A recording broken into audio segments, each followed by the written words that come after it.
Let's talk about the Red Fort in Delhi.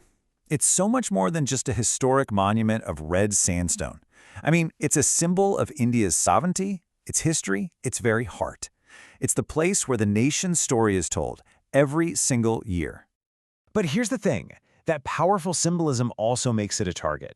So today, we're going to dive into this story of two separate attacks, a quarter-century apart, both aimed right at the very soul of the nation. All right, here's how we'll break it down. We'll start with why the fort is so significant. Then, we'll look at that first attack back in 2000 and the incredible investigation that followed. After that, we're jumping forward to a second, deadlier attack in 2025. And finally, we'll try to unpack what it all means for a nation trying to protect its most treasured icons. Okay, so first things first. To really understand the crime, you have to understand the target. The Red Fort isn't just any old landmark. This is where the Indian Army took over from the British, marking the end of colonial rule. And every Independence Day, the Prime Minister addresses the entire nation from its ramparts. This makes it one of the most potent, most visible symbols of a free India. And for terrorists, attacking a symbol like that, well, that's just as powerful as attacking the state itself. That vulnerability became a tragic reality right at the turn of the millennium. Let's take a look at the first assault. So, on the night of December 22, 2000, militants from the Pakistan-based group Lashkar-e-Taiba managed to sneak into the complex. Their target, the Indian Army soldiers stationed inside. They just opened fire on the barracks of the 7th Rajputana Rifles. It was a swift, shocking attack. The human cost was immediate and tragic. 3 lives were lost on what should have been totally secure ground. You had Rifleman Uma Shankar Singh, Naik Ashok Kumar, and a civilian guard, Abdullah Thakur, all killed in that hail of bullets.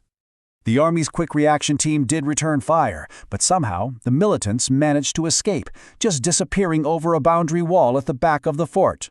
They had struck a major blow to the nation's symbol, and then just vanished into the night. So you can imagine the huge question for investigators. The attackers are gone, there's seemingly no trail.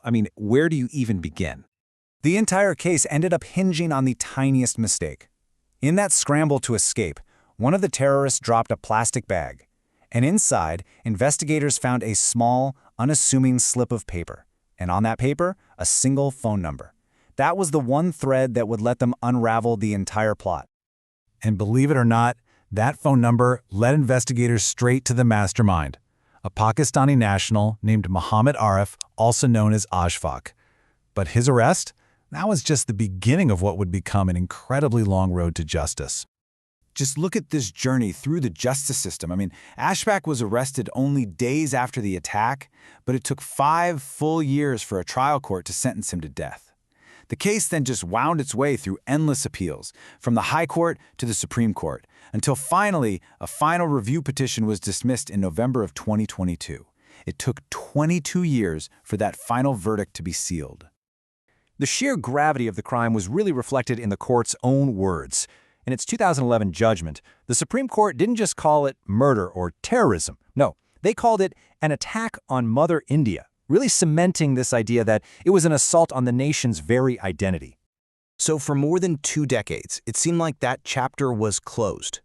Justice, though incredibly slow, had been served. But then, on the very same symbolic ground, history repeated itself. Only this time, it was far, far deadlier. On a Monday evening, November 10, 2025, a car just packed with explosives detonated. The target wasn't inside the fort this time, but right outside the metro station, and it was time for the evening rush hour to cause maximum civilian casualties. The blast was absolutely devastating. 9 people were killed instantly, and more than a dozen others were injured. The method, the scale of the attack, it marked a terrifying escalation. When you compare the 2 attacks directly, you see a really clear evolution of the threat. In 2000, it's a shooting by Lashkar-e-Taiba that killed 3 people. In 2025, it's a car bombing by a completely different group, Jaish-e-Mohammed, that killed at least 9. The tactics had changed, and the body count had tripled. So, who was behind this new, deadlier plot? Well, the investigation pretty quickly uncovered a conspiracy that pointed to a really disturbing new trend. The attacker was identified as Dr. Umar Mohammed, an educated professional linked to Jaish-e-Mohammed, and he wasn't acting alone. He was part of a module that included other doctors. This exposed this shocking reality of so-called white-collar radicalization, a trend that deeply worries security agencies because, these individuals are harder to track, they can blend into society, and they often have access to resources and expertise. The trigger, it seems, was the arrest of his associates and the seizure of a massive, 3,000-kilogram explosives cache. Dr. Mohammed was cornered. At first, the agencies believed this was a planned suicide attack, a Fidiane attack. The logic was simple, right? A man in a car bomb blows himself up near a high-value target. But a closer look at the evidence started to tell a different story. There was no impact crater, and no shrapnel was packed into the bomb, which suggested the device wasn't really fully developed. The theory now is that with his network collapsing, Dr. Mohammed just detonated the bomb in a panic. So the crucial point is this. As horrific as the blast was, it may have actually been a far more catastrophic attack that was averted at the last second. So what do we have? We have 2 attacks, 25 years apart, with different methods and different terror groups, but one chilling common denominator. What connects the shooting in 2000 and the car bomb in 2025 is the target itself, the Red Fort. Its power as a symbol of the Indian nation makes it a permanent bullseye, an enduring target for anyone who wants to strike at the heart of India. And that really leaves us with a difficult final question, doesn't it? These symbols, they're meant to project strength and unity. But if that very strength makes them a perpetual target, it reveals a fundamental vulnerability. When our greatest icons are also our greatest weaknesses, how do we protect them without walling them off from the very people they're meant to inspire?